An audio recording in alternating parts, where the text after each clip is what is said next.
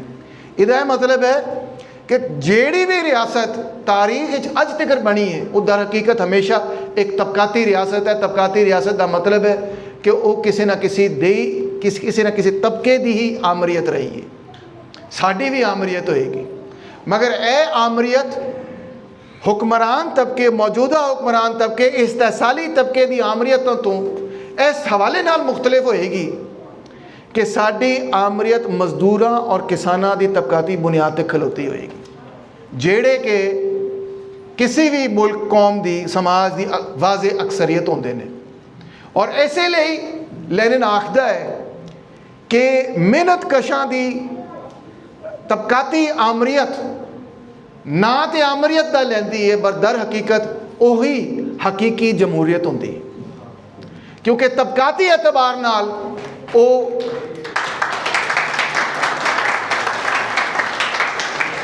ਤਬਕਾਤੀ ਐਤਬਾਰ ਨਾਲ ਉਹ ਮਿਹਨਤ ਕਸ਼ਾਂ ਦੇ ਮੋਢਿਆਂ ਦੇ ਉੱਤੇ ਖਲੋਤੀ ਹੁੰਦੀ ਹੈ। ਦੇਖੋ, ਉਹ ਛੋਟੇ ਮੋਟੇ ਇਲੈਕਸ਼ਨ ਨਾਲ ਰਿਆਸਤ ਜਮਹੂਰੀ ਨਹੀਂ ਬਣ ਜਾਂਦੀ। ਇਲੈਕਸ਼ਨ ਤੇ ਅਮਰੀਕਾ 'ਚ ਵੀ ਹੁੰਦੇ ਨੇ, ਤੇ ਅਮਰੀਕਾ 'ਚ ਜਿਹੜੇ ਵੱਡੇ ਵੱਡੇ ਅਮੀਰ ਲੋਕ ਨੇ ਉਹੀ ਇਲੈਕਸ਼ਨ 'ਚ ਖਲੋ ਸਕਦੇ ਨੇ। ਇਲੈਕਸ਼ਨ ਤੇ ਇੰਡੀਆ ਦੇ ਵਿੱਚ ਵੀ ਹੁੰਦੇ ਨੇ, ਮਗਰ ਜਦੋਂ ਉੱਥੇ ਦੇ ਸਟੂਡੈਂਟ ਤਾਲਿਬ ਇਲਮ ਇਕੱਠੇ ਹੁੰਦੇ ਨੇ ਕਿ ਜੀ ਇਮਤਿਹਾਨ, ਮੇਰਾ ਖਿਆਲ ਹੈ ਕਿੰਨੇ ਲੋਕਾਂ ਨੇ ਇਮਤਿਹਾਨ, 23 ਲੱਖ ਲੋਕਾਂ ਨੇ ਇਮਤਿਹਾਨ ਦਿੱਤਾ। ਨੀਟ ਐਗਜ਼ਾਮ ਉਹਦਾ ਨਾਂ ਹੈ। 23 ਲੱਖ ਸਟੂਡੈਂਟਸ ਨੇ ਇਮਤਿਹਾਨ ਦਿੱਤਾ, ਤੇ ਉਹ ਪਰਚਾ ਜਿਹੜਾ ਸੀ ਉਹ ਲੀਕ ਹੋ ਗਿਆ। ਜਦੋਂ ਪਰਚਾ ਲੀਕ ਹੋ ਗਿਆ ਤੇ ਉਹਨਾਂ ਨੇ ਕਿਹਾ ਜੀ ਪੂਰਾ ਇਮਤਿਹਾਨ ਹੀ ਕੈਂਸਲ। ਕਈ ਸਾਲ ਉਹਨਾਂ ਦੀ ਮਿਹਨਤ ਜਿਹੜੀ ਉਹ ਜ਼ਾਇਆ ਹੋ ਗਈ। ਕਈ ਲੋਕਾਂ ਨੇ ਪੈਸੇ ਲਏ ਸਨ, ਕਰਜ਼ੇ ਲਏ ਸਨ। ਤੇ ਇੱਕ ਪਾਰਟੀ ਇੰਡੀਆ ਦੇ ਵਿੱਚ ਬਣੀ, ਪਾਰਟੀ ਵੀ ਨਹੀਂ ਹੈਗੀ, ਇੱਕ ਵੈਬਸਾਈਟ ਹੀ ਹੈਗੀ ਹੈ। ਉਹ ਇੰਝ ਬਣੀ ਕਿ ਇੱਕ ਇੰਡੀਆ ਦਾ ਇੱਕ ਜੱਜ ਸੀ, ਉਹ ਜਦੋਂ ਜਜਮੈਂਟ ਹੋ ਰਹੀ ਸੀ ਤੇ ਉਹਨੇ ਆਖਿਆ ਕਿ ਇਹ ਆਵਾਮ ਜਿਹੜੀ ਹੈ ਤੇ ਸਿਰਫ ਕਾਕਰੋਚ ਨੇ। ਕੀ ਕਿਹਾ? ਕੀੜੇ ਮਕੌੜੇ ਨੇ, ਕਾਕਰੋਚ ਨੇ। ਲੋ ਜੀ, ਲੋਕਾਂ ਨੂੰ ਇੰਨਾ ਗੁੱਸਾ ਚੜਿਆ, ਉਹਨਾਂ ਨੇ ਕਿਹਾ ਠੀਕ ਹੈ, ਤੁਸੀਂ ਸਾਨੂੰ ਕਾਕਰੋਚ ਕਹਿੰਦੇ ਹੋ, ਅਸੀਂ ਇੱਕ ਕਾਕਰੋਚ ਪਾਰਟੀ ਬਣਾਵਾਂਗੇ। ਸਾਡੀ ਪਾਰਟੀ ਦਾ ਨਾਂ ਹੈ ਕਾਕਰੋਚ ਜਨਤਾ ਪਾਰਟੀ। ਮੈਂ ਮਜ਼ਾਕ ਨਹੀਂ ਕਰ ਰਿਹਾ, ਵਾਕਈ ਹੋਇਆ। ਉਹਨਾਂ ਨੇ ਇੱਕ ਵੈਬਸਾਈਟ ਬਣਾਈ ਕਾਕਰੋਚ ਜਨਤਾ ਪਾਰਟੀ ਦੇ ਨਾਂ ਤੋਂ, ਔਰ ਲੱਖਾਂ ਲੋਕਾਂ ਨੇ ਉਸ ਵੈਬਸਾਈਟ ਦੇ ਉੱਤੇ ਕਲਿੱਕ ਕਰਕੇ ਕਿਹਾ ਅਸੀਂ ਵੀ ਤੁਹਾਡੇ ਨਾਲ ਹੈਗੇ ਹਾਂ, ਸਾਨੂੰ ਕਾਕਰੋਚ ਆਖਿਆ, ਅਸੀਂ ਵੀ ਤੁਹਾਡੇ ਨਾਲ ਹੈਗੇ। ਪਹਿਲੇ ਮਜ਼ਾਕ ਹੀ ਲੱਗਦਾ ਸੀ, ਮਗਰ ਫਿਰ ਕਾਕਰੋਚ ਜਿੰਨਾ ਸੋਚ ਅਜੀਬ ਜੀ ਗੱਲ ਲੱਗਦੀ ਹੈ। ਗੱਲ ਕਰਦੇ ਹਾਂ ਇਹ ਥੋੜ੍ਹਾ ਜਿਹਾ ਹਾਸਾ ਆਉਂਦਾ ਹੈ, ਮਗਰ ਕਾਕਰੋਚ ਜਨਤਾ ਪਾਰਟੀ ਨੇ ਕਿਹਾ ਕਿ ਚਲੋ ਦਿੱਲੀ ਚਲੀਏ, ਤੇ ਜਿਹੜਾ ਇਹ ਇਮਤਿਹਾਨ ਕੈਂਸਲ ਹੋਇਆ ਤੇ ਜਿਹੜਾ ਐਜੂਕੇਸ਼ਨ ਮਿਨਿਸਟਰ ਹੈ ਇਹਦਾ ਅਸਤੀਫਾ ਆਉਣਾ ਚਾਹੀਦਾ। ਆਓ ਦਿੱਲੀ ਇਕੱਠੇ ਹੋਈਏ, ਉੱਥੇ ਪਾਰਲੀਮੈਂਟ ਦੇ ਸਾਹਮਣੇ ਸਾਰੇ ਇਕੱਠੇ ਹੋਵਾਂਗੇ। ਲੋ ਜੀ, ਵੇਖਦੇ ਵੇਖਦੇ ਉੱਥੇ 1 ਲੱਖ ਬੰਦਾ ਇਕੱਠਾ ਹੋ ਗਿਆ, 1 ਲੱਖ ਸਟੂਡੈਂਟ ਇਕੱਠਾ ਹੋ ਗਿਆ। ਔਰ ਮੋਦੀ ਹਕੂਮਤ ਦੇ ਕੀ ਕਹਿਣਾ ਚਾਹੀਏ, ਉਹਨਾਂ ਦੇ ਲੱਤਾਂ ਕੰਬਣੀਆਂ ਸ਼ੁਰੂ ਹੋ ਗਈਆਂ। ਉਹਨਾਂ ਨੇ ਪੁਲਿਸ ਬੁਲਾ ਲਈ, ਪੁਲਿਸ ਨੇ ਉਹਨਾਂ ਨੂੰ ਉਹ ਮਾਰਿਆ, ਉਹ ਇੰਨਾ ਮਾਰਿਆ ਕਿ ਮੈਂ ਤੁਹਾਨੂੰ ਦੱਸ ਨਹੀਂ ਸਕਦਾ। ਖਵਾਤੀਨ ਨੂੰ, ਬੱਚਿਆਂ ਨੂੰ, ਮੁੰਡਿਆਂ ਨੂੰ, ਬੁੱਢਿਆਂ ਨੂੰ, ਸਾਰਿਆਂ ਨੂੰ ਮਾਰਿਆ, ਔਰ ਬੜਾ ਬੁਰਾ ਮਾਰਿਆ। ਪਹਿਲੇ ਦਿਨ ਤੇ ਮੈਂ ਵੇਖ ਰਿਹਾ ਸੀ, ਇੱਕ ਰੀਲ ਇੱਕ ਤੋਂ ਬਾਅਦ ਦੂਜੀ ਰੀਲ ਵੇਖੀ ਜਾ ਰਿਹਾ ਸੀ, ਮਾਰ ਪਈ ਜਾ ਰਹੀ ਸੀ। ਦੂਜੇ ਦਿਨ ਕੀ ਹੋਇਆ ਸਰਕਾਰ, ਕਿ ਇੱਕ ਵੱਖਰੀ ਪ੍ਰੋਟੈਸਟ ਮੂਵਮੈਂਟ ਚੱਲ ਰਹੀ ਸੀ ਪੰਜਾਬ ਦੇ ਕਿਸਾਨਾਂ ਦੀ, ਤੇ ਪੰਜਾਬ ਦੇ ਕਿਸਾਨ ਵੈਸੇ ਹੀ ਪਲੈਨਿੰਗ ਕਰ ਰਹੇ ਸਨ ਕਿ ਵੀ ਅਸੀਂ ਦਿੱਲੀ ਆਉਣਾ, ਆਪਣੀ ਗੱਲ ਕਰਨੀ। ਤੇ ਜਦੋਂ ਉਹਨਾਂ ਨੂੰ ਪਤਾ ਚੱਲਿਆ ਕਿ ਉੱਥੇ ਸਟੂਡੈਂਟਸ ਨੂੰ ਮਾਰ ਪੈ ਰਹੀ ਹੈ, ਤੇ ਉਹਨਾਂ ਨੇ ਕਿਹਾ ਕਿ ਜੀ ਅਸੀਂ ਫਿਰ ਸਟੂਡੈਂਟਸ ਦੇ ਨਾਲ ਹਮਦਰਦੀ 'ਚ ਉੱਥੇ ਜਾ ਰਹੇ ਹਾਂ। ਹੁਣ ਪੰਜਾਬ ਦੇ ਜਿਹੜੇ ਸਿੱਖ ਕਿਸਾਨ ਨੇ, ਇੰਡੀਆ ਦੇ ਜਿਹੜੇ ਸਿੱਖ ਕਿਸਾਨ ਨੇ ਨਾ, ਤੁਹਾਨੂੰ ਪਤਾ ਕੋਈ ਸਿੱਖ ਦਾ, ਤੁਸੀਂ ਵੀ ਪੰਜਾਬੀ ਹੋ, ਤੁਹਾਨੂੰ ਪਤਾ ਹੀ ਹੋਗਾ ਕਿ ਸਿੱਖਾਂ ਦਾ ਇੱਕ ਮਜ਼ਹਬ ਹੈ, ਸਿੱਖਿਜ਼ਮ ਜਿਹਨੂੰ ਆਖਦੇ ਨੇ। ਉਸ ਮਜ਼ਹਬ ਵਿੱਚ 5 ਚੀਜ਼ਾਂ ਹੁੰਦੀਆਂ ਨੇ: ਕੱਛ, ਕੜਾ, ਕਿਰਪਾਨ, ਕੰਗਾ ਤੇ ਕੇਸ। ਸੁਣਿਆ ਨਾ ਤੁਸੀਂ? ਤੇ ਕਿਰਪਾਨ ਕਿਸ ਚੀਜ਼ ਨੂੰ ਆਖਦੇ ਨੇ? ਤਲਵਾਰ ਨੂੰ। ਯਾਨੀ ਮਜ਼ਹਬੀ ਐਤਬਾਰ ਨਾਲ, ਜਿਸ ਤਰ੍ਹਾਂ ਸਾਡੇ ਨੇ ਨਾ 5 ਹੱਜ, ਰੋਜ਼ਾ, ਜ਼ਕਾਤ, ਉਹਨਾਂ ਦੇ ਵੀ 5 ਨੇ, ਉਹਦੇ ਵਿੱਚ ਕਿਰਪਾਨ ਵੀ ਸ਼ਾਮਿਲ ਹੈ। ਤੇ ਇੰਡੀਆ ਦੇ ਵਿੱਚ ਕਾਨੂੰਨ ਹੈ ਕਿ ਸਿੱਖ ਜਿਹੜਾ ਹੈ ਉਹ ਕਿਰਪਾਨ ਆਪਣੇ ਕੋਲ ਰੱਖ ਸਕਦਾ ਹੈ। ਸਮਝਿਓ, ਉਹਨੂੰ ਇੱਕ ਹਥਿਆਰ ਨਹੀਂ ਸਮਝਿਆ ਜਾਂਦਾ, ਸਮਝਿਆ ਜਾਂਦਾ ਕਿ ਇਹਦੇ ਮਜ਼ਹਬ ਦਾ ਹਿੱਸਾ ਹੈਗਾ। ਜਦੋਂ ਪੰਜਾਬੀ ਉੱਥੇ ਪਹੁੰਚੇ, ਉਹਨਾਂ ਦੇ ਸਾਰਿਆਂ ਦੇ ਕੋਲ ਕਿਰਪਾਨ ਸਨ। ਅੱਧੇ ਜਿਹੜੇ ਸਨ ਉਹ ਘੋੜੇ ਦੇ ਉੱਤੇ ਸਵਾਰ ਹੋ ਕੇ ਆਏ, ਦੂਜੇ ਜਿਹੜੇ ਸਨ ਉਹ ਟਰੈਕਟਰ ਆਪਣੇ ਨਾਲ ਲੈ ਕੇ ਆਏ ਤੇ ਤੀਜੇ ਜਿਹੜੇ ਸਨ ਲੰਬੇ ਲੰਬੇ ਨੇਜ਼ੇ ਤੇ ਡੰਡੇ ਲੈ ਕੇ ਆਏ। ਲੋ ਜੀ ਫਿਰ ਕਾਇਆ ਹੀ ਪੂਰੀ ਪਲਟ ਗਈ। ਫਿਰ ਸਟੂਡੈਂਟਸ ਨੇ ਔਰ ਪੰਜਾਬੀ ਕਿਸਾਨਾਂ ਨੇ ਰਲ ਕੇ ਪੁਲਿਸ ਨੂੰ ਉਹ ਕੁੱਟਿਆ ਹੈ, ਉਹ ਇੰਨਾ ਕੁੱਟਿਆ ਹੈ ਕਿ ਮੈਂ ਤੁਹਾਨੂੰ ਦੱਸ ਨਹੀਂ ਸਕਦਾ। ਮਗਰ ਗੱਲ ਇਹ ਨਹੀਂ ਹੈਗੀ ਕਿ ਪੁਲਿਸ ਨੂੰ ਮਾਰ ਪਈ, ਗੱਲ ਇਹ ਵੇ ਜਿਹੜੇ ਲੜੇ ਨੇ ਉਹਨਾਂ ਨੂੰ ਵਕਤਾ ਪੈ ਗਿਆ, ਉਹਨਾਂ ਨੂੰ ਨਸਣਾ ਪੈ ਗਿਆ ਉਧਰੋਂ। ਅੱਛਾ ਫਿਰ ਸਟੂਡੈਂਟਸ ਵੀ ਬਹਾਦਰ ਹੋ ਗਏ। ਪਹਿਲੇ ਸਟੂਡੈਂਟਸ ਮਾਰ ਖਾਈ ਜਾ ਰਹੇ ਸਨ, ਵੇਖੋ ਸਾਡੇ ਨਾਲ ਕਿੰਨੀ ਜ਼ਿਆਦਤੀ ਹੋ ਰਹੀ। ਫਿਰ ਸਟੂਡੈਂਟਸ ਨੇ ਕਿਹਾ ਹੁਣ ਵੇਖੋ ਅਸੀਂ ਕੀ ਕਰਨੇ ਆ ਤੁਹਾਡੇ ਨਾਲ, ਤੁਸੀਂ ਸਾਨੂੰ ਕਾਕਰੋਚ ਕਹਿੰਦੇ, ਹੁਣ ਵੇਖੋ ਅਸੀਂ ਤੁਹਾਡੇ ਨਾਲ ਕੀ ਕਰਨੇ। ਬੜਾ ਲੜੇ, ਅਜੇ ਲੜਾਈ ਜਾਰੀ ਹੈ। ਮਗਰ ਗੱਲ ਇਹ ਨਹੀਂ, ਮੈਂ ਤੁਹਾਨੂੰ ਇਹ ਸਟੋਰੀ ਇਸ ਲਈ ਸੁਣਾਈ ਸੀ ਕਿ ਵੇਖੋ ਲੱਖਾਂ ਨਹੀਂ ਕਰੋੜਾਂ ਲੋਕਾਂ ਦੇ ਜ਼ਿਹਨ ਦੇ ਵਿੱਚ ਇਹ ਗੱਲ ਕਲੀਅਰ ਹੋਈ ਇਸ ਲੜਾਈ ਦੇ ਨਤੀਜੇ ਦੇ ਵਿੱਚ, ਜਿਹੜੀ ਪਿਛਲੇ 14 ਸਾਲ ਦੇ ਵਿੱਚ ਸਭ ਤੋਂ ਵੱਡਾ ਇਹਤਜਾਜ ਹੈ। ਕਿਹੜੀ ਗੱਲ ਕਲੀਅਰ ਹੋਈ ਹੈ ਕਿ ਸਰਕਾਰ ਰਿਆਸਤ ਤੁਹਾਡੀ ਨਹੀਂ ਹੈਗੀ, ਰਿਆਸਤ ਹੁਕਮਰਾਨ ਤਬਕੇ ਦੀ ਹੈਗੀ, ਆਵਾਮ ਦੀ ਨਹੀਂ ਹੈਗੀ। ਸਮਝਿਓ ਨਾ, ਇਹੀ ਹਕੀਕਤ ਪਾਕਿਸਤਾਨ ਵਿੱਚ ਵੀ ਹੈ। ਤੇ ਨਵੀਂ ਰਿਆਸਤ ਬਣਾਉਣੀ ਪੈਗੀ ਇੰਡੀਆ ਦੇ ਵਿੱਚ ਵੀ, ਪਾਕਿਸਤਾਨ ਦੇ ਵਿੱਚ ਵੀ, ਜਿਹਦੀ ਤਬਕਾਤੀ ਬੁਨਿਆਦ ਇਹ ਹੋਏਗੀ ਮਜ਼ਦੂਰਾਂ ਔਰ ਕਿਸਾਨਾਂ ਦੀ। ਔਰ ਉਹਨੂੰ ਅੰਗਰੇਜ਼ੀ 'ਚ ਕਹਿੰਦੇ ਨੇ ਕਿ ਉਹ ਮਿਹਨਤਕਸ਼ ਜਾਂ ਡਿਕਟੇਟਰਸ਼ਿਪ ਆਫ ਦ ਪ੍ਰੋਲੇਟੇਰੀਏਟ ਆਖਦੇ ਨੇ। ਐਕਸਪਲੋਇਟਡ ਮੈਜੋਰਿਟੀ, ਇਸਤਹਿਸਾਲ ਸ਼ੁਦਾ ਅਕਸਰੀਅਤ ਦੀ ਰਿਆਸਤ ਉਹਨਾਂ ਦੇ ਖਿਲਾਫ ਜਿਹੜੇ ਇਸਤਹਿਸਾਲ ਕਰਦੇ ਨੇ। ਇਹੀ ਰਿਆਸਤ ਜਿਹੜੀ ਦਰ ਹਕੀਕਤ ਜਮਹੂਰੀ ਖਾਬ ਨੂੰ ਮੁਕੰਮਲ ਕਰੇਗੀ। ਫਿਰ ਉਸੇ ਸਾਲ ਲੈਨਿਨ ਨੇ ਇੱਕ ਹੋਰ ਕਿਤਾਬ ਲਿਖੀ। ਕਿਤਾਬ ਦਾ ਨਾਮ ਹੈ ਦ ਪ੍ਰੋਲੇਟੇਰੀਏਟ ਰੈਵੋਲੂਸ਼ਨ ਐਂਡ ਦ ਰੈਨੇਗੇਡ ਕਾਉਟਸਕੀ, ਯਾਨੀ ਮਿਹਨਤਕਸ਼ਾਂ ਦਾ ਇਨਕਲਾਬ ਔਰ ਭਗੌੜਾ ਕਾਉਟਸਕੀ। ਕਾਉਟਸਕੀ ਜਰਮਨ ਪਾਰਟੀ ਦਾ ਬਹੁਤ ਵੱਡਾ ਲੀਡਰ ਸੀ। ਮਾਰਕਸ ਔਰ ਐਂਗਲਸ ਤੋਂ ਬਾਅਦ ਲੋਕੀ ਸਮਝਦੇ ਸਨ ਕਿ ਸਭ ਤੋਂ ਵੱਡਾ ਇੰਟੈਲੈਕਚੁਅਲ, ਸਭ ਤੋਂ ਵੱਡਾ ਦਿਮਾਗ ਪੂਰੀ ਮਾਰਕਸਿਸਟ ਤਹਿਰੀਕ ਦਾ ਕਾਰਲ ਕਾਉਟਸਕੀ ਹੈਗਾ। ਮਗਰ ਲੈਨਿਨ ਨੇ ਕਿਹਾ ਕਿ ਹੁਣ ਇਹ ਭਗੌੜਾ ਹੋ ਗਿਆ, ਇਹ ਨਸ ਗਿਆ ਮਾਰਕਸਿਜ਼ਮ ਤੋਂ, ਇਹ ਹਟ ਗਿਆ ਮਾਰਕਸਿਜ਼ਮ ਤੋਂ। ਕਿਉਂ? ਕਿਉਂਕਿ ਜਰਮਨ ਪਾਰਟੀ ਨੇ ਕਾਉਟਸਕੀ ਦੀ ਸੋਚ ਦੇ ਤਹਿਤ ਗੱਲ ਕੀਤੀ, ਇਹ ਗੱਲ ਕੀਤੀ ਕਿ ਜਦੋਂ ਜਿਹੜੀ ਆਲਮੀ ਜੰਗ ਹੋ ਰਹੀ ਸੀ, ਜਰਮਨ ਪਾਰਟੀ ਦੇ ਜਿਹੜੇ ਨੁਮਾਇੰਦੇ ਸਨ ਪਾਰਲੀਮੈਂਟ ਦੇ ਵਿੱਚ, ਉਹਨਾਂ ਨੇ ਪਾਰਲੀਮੈਂਟ ਦੇ ਵਿੱਚ ਜਾ ਕੇ ਜੰਗ ਦੀ ਹਮਾਇਤ ਵਿੱਚ ਤਕਰੀਰਾਂ ਨਾ ਸਿਰਫ ਕੀਤੀਆਂ, ਬਲਕਿ ਜੰਗ ਦੀ ਹਮਾਇਤ ਵਿੱਚ ਨਾ ਸਿਰਫ ਵੋਟ ਪਾਇਆ, ਬਲਕਿ ਜਰਮਨੀ ਨੂੰ ਹਥਿਆਰਾਂ ਤੋਂ ਲੇਸ ਕਰਨ ਦੇ ਵਿੱਚ ਇੱਕ ਕਲੀਦੀ ਕਿਰਦਾਰ ਵੀ ਅਦਾ ਕੀਤਾ। ਲੈਨਿਨ ਨੇ ਕਿਹਾ ਕਿ ਜਰਮਨ ਪਾਰਟੀ ਨੇ ਹੁਣ ਇਹ ਫੈਸਲਾ ਕਰ ਲਿਆ ਹੈ ਕਿ ਮਜ਼ਦੂਰ ਦਾ ਕਤਲ ਕਰੇ, ਔਰ ਕਾਉਟਸਕੀ ਨੇ ਇਹ ਗੱਦਾਰੀ ਕੀਤੀ। ਕਾਉਟਸਕੀ ਨੂੰ ਕਰਨਾ ਕੀ ਚਾਹੀਦਾ ਸੀ ਕਿ ਮਜ਼ਦੂਰਾਂ ਨੂੰ ਦੱਸਦਾ, ਸਮਝਾਉਂਦਾ ਕਿ ਇਹ ਜਿਹੜੀ ਜੰਗ ਹੈਗੀ ਹੈ ਇੱਕ ਸਾਮਰਾਜੀ ਜੰਗ ਹੈਗੀ, ਇਸ ਜੰਗ ਨੂੰ ਮੁਕਾਉਣ ਦੀ ਲੋੜ ਹੈਗੀ। ਲੈਨਿਨ ਨੇ ਇਹੀ ਕੀਤਾ ਆਪਣੇ ਮੁਲਕ 'ਚ। ਉਹਨੇ ਕਿਹਾ ਜ਼ਾਰ ਦੀ ਜਿਹੜੀ ਜੰਗ ਹੈਗੀ ਉਹ ਕੋਈ ਸਾਡੇ ਹੱਕ 'ਚ ਜੰਗ ਨਹੀਂ ਹੈਗੀ, ਆਵਾਮ ਦੀ ਜੰਗ ਨਹੀਂ ਹੈਗੀ, ਕੋਈ ਤਰੱਕੀ ਪਸੰਦ ਜੰਗ ਨਹੀਂ ਹੈਗੀ, ਦੂਜੇ ਲੋਕਾਂ ਦੇ ਇਸਤਹਿਸਾਲ, ਉਹਨਾਂ ਦੇ ਉੱਤੇ ਕਬਜ਼ਾ ਕਰਨ ਲਈ ਜੰਗ ਹੈਗੀ, ਉਹਨਾਂ ਦੇ ਮੁਲਕਾਂ ਦੇ ਉੱਤੇ, ਉਹਨਾਂ ਦੇ ਵਸਾਇਲ ਦੇ ਉੱਤੇ ਕਬਜ਼ਾ ਕਰਨ ਲਈ ਇਹ ਜੰਗ ਹੈਗੀ। ਲਿਹਾਜ਼ਾ ਇਸ ਜੰਗ 'ਚ ਸਾਨੂੰ ਹਿੱਸਾ ਨਹੀਂ ਲੈਣਾ ਚਾਹੀਦਾ। ਦੂਜਾ, ਕਾਉਟਸਕੀ ਨੇ ਇਹ ਕਿਹਾ ਕਿ ਹੁਣ ਸੋਸ਼ਲਿਜ਼ਮ ਇਨਕਲਾਬ ਦੇ ਜ਼ਰੀਏ ਨਹੀਂ ਆਏਗਾ, ਬਲਕਿ ਹੌਲੇ ਹੌਲੇ ਤਬਦੀਲੀ ਦੇ ਨਤੀਜੇ ਦੇ ਵਿੱਚ ਆ ਜਾਏਗਾ। ਯਾਨੀ ਕਿ ਸਾਨੂੰ ਰਿਆਸਤ ਨੂੰ ਹੁਣ ਨਵੀਂ ਰਿਆਸਤ ਕਾਇਮ ਕਰਨ ਦੀ ਲੋੜ ਨਹੀਂ ਹੈਗੀ, ਪੁਰਾਣੀ ਰਿਆਸਤ ਨੂੰ ਤੋੜ ਕੇ ਇੱਕ ਮਿਹਨਤਕਸ਼ਾਂ ਦੀ ਰਿਆਸਤ ਕਾਇਮ ਕਰਨ ਦੀ ਲੋੜ ਨਹੀਂ ਹੈਗੀ।